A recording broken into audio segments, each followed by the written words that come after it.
Et le chaperon rouge se fait manger. Bonjour Gilles Verrier. Bonjour. Merci à toi d'être venu jusqu'à nous ici au bord de Seine aujourd'hui. Alors dis-moi, qui est Gilles Verrier? Gilles Verrier, c'est un bon vivant plutôt. Voilà, j'aime bien, j'aime danser surtout. Je suis chorégraphe. À la base, c'est vrai que j'étais danseur. J'ai vraiment fait le choix d'être chorégraphe parce que j'aimais bien aussi avoir l'idée d'avoir une compagnie autour de moi et puis les embarquer dans mon univers chorégraphique. Moi, j'ai commencé la danse à 14 ans et à 18 ans, j'étais déjà interprète. Et là, j'en ai 44. Donc, faites le calcul. Alors, quelle est ta définition de la danse contemporaine aujourd'hui? C'est un peu compliqué. En fait, ça dépend par quel prisme on peut le regarder. Il y a des choses qui sont assez laboratoires et qu'on va mettre sur le plateau. Après, j'aime beaucoup aller voir ce style de spectacle, mais c'est vrai que ce n'est pas du tout ce que je travaille moi de mon côté. J'aime bien l'idée de laboratoire, mais en studio. Et arriver sur scène, c'est vrai que pour moi, l'idée de danse contemporaine, c'est aussi d'enlever la peur des spectateurs, cette peur de ne pas comprendre un spectacle. Et j'aime bien l'idée de les embarquer, au contraire, dans une œuvre où ils s'embarquent dans des émotions. Il y a quelque chose aussi de spectaculaire, dans le sens, c'est un spectacle qu'ils vont voir. Et j'aime bien cette idée de danse contemporaine qui soit populaire, mais dans le bon sens du terme, qui soit ouvert à tous et qui donne envie de retourner au spectacle et aussi au spectacle de danse. Parce que des fois, la danse contemporaine, aujourd'hui, on peut aussi en avoir peur et le public se dit « Ah, mais c'est pas pour moi, je comprends pas et donc je n'y vais pas ». Et j'aime bien être aussi à cet endroit où justement les spectateurs ont envie d'y retourner et de se dire « Ah, ben, je peux être curieux aussi ». Là, aujourd'hui, je me considère vraiment comme chorégraphe. On va dire, ça fait 20 ans que j'ai ma compagnie.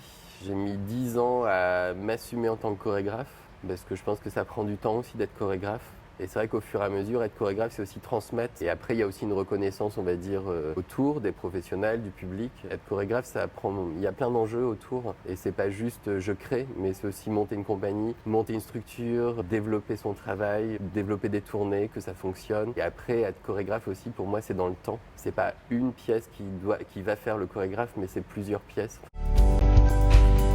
Le jeune public, je me sens plus libre de créer ce que j'ai envie, parce que je pense que j'ai une âme d'enfant à l'intérieur et je trouve intéressant justement d'aborder ça et de mettre ça en scène et d'embarquer le spectateur dans mon univers. Le tout public, des fois, il y a une sorte d'enjeu. On aborde plutôt des thèmes un peu plus durs, un peu plus complexes, un peu plus noirs. Paris, c'est la ville de naissance de ma maman. C'est une ville qui m'a toujours impressionné. C'est une ville où il y a beaucoup de monde, beaucoup trop de monde. Et c'est difficile de faire sa place. Et là, en ce moment, j'arrive petit à petit à faire aussi mon terreau à l'intérieur de Paris. Et c'est vrai que j'aime aussi cette énergie aussi à Paris. Et après, bon, j'ai quand même vraiment un coup de cœur aussi sur Dunkerque parce que c'est quand même ma ville de naissance et qu'en même temps, voilà, quand j'y retourne, je me sens chez moi, comme un retour aux sources. Ouais. Et puis j'ai ma famille là-bas. J'aime l'action, même si je pense avant d'agir. L'idée en plus quand on est chorégraphe, c'est qu'à un moment donné, il faut être dans le mouvement, il faut être dans la danse, il faut exprimer des choses avec son corps. Je vais penser, moi, de mon côté, mais c'est vrai qu'à un moment donné, je trouve intéressant aussi d'agir et d'être en interaction aussi avec les autres. Pièce de groupe, ouais, j'aime bien être entouré de gens. Et d'avoir aussi un échange avec eux. Moi, j'aime cette idée de leader aussi, où j'aime bien embarquer les gens dans ma pensée. On va agir juste pour créer des spectacles, en fait. J'aime bien être en solo et me retrouver seul en studio pour digérer ce que j'avais mis en place en groupe. Les deux, mon capitaine.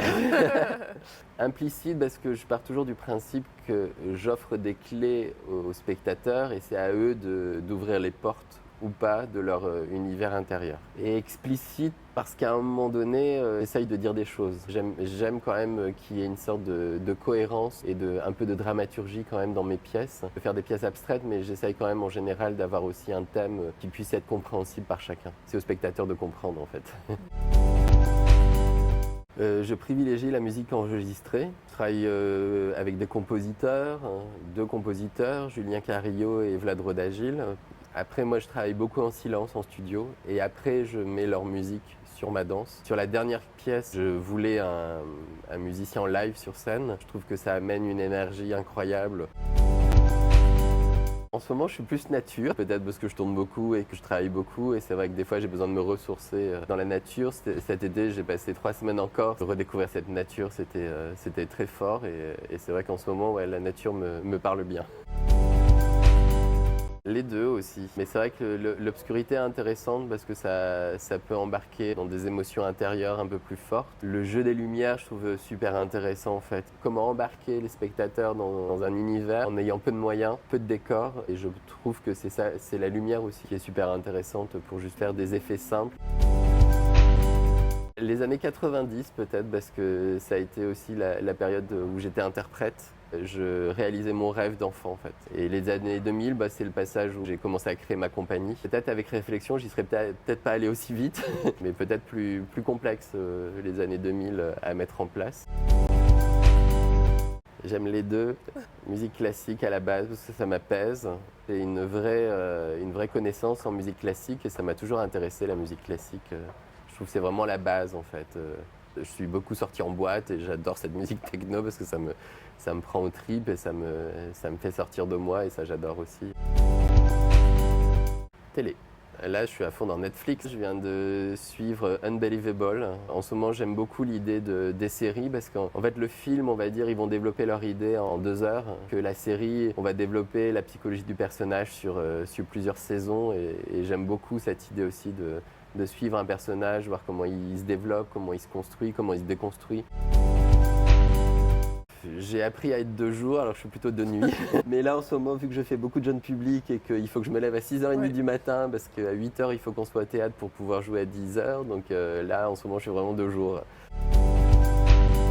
Alors le Mexique, en fait avec Philippe Serre, c'est le premier voyage à l'étranger que j'ai fait avec la compagnie. Donc il y a une sorte de nostalgie et de choses que j'ai beaucoup aimé au Mexique. Voilà, j'y avais été en 95 et Ibiza, ça rassemble tout.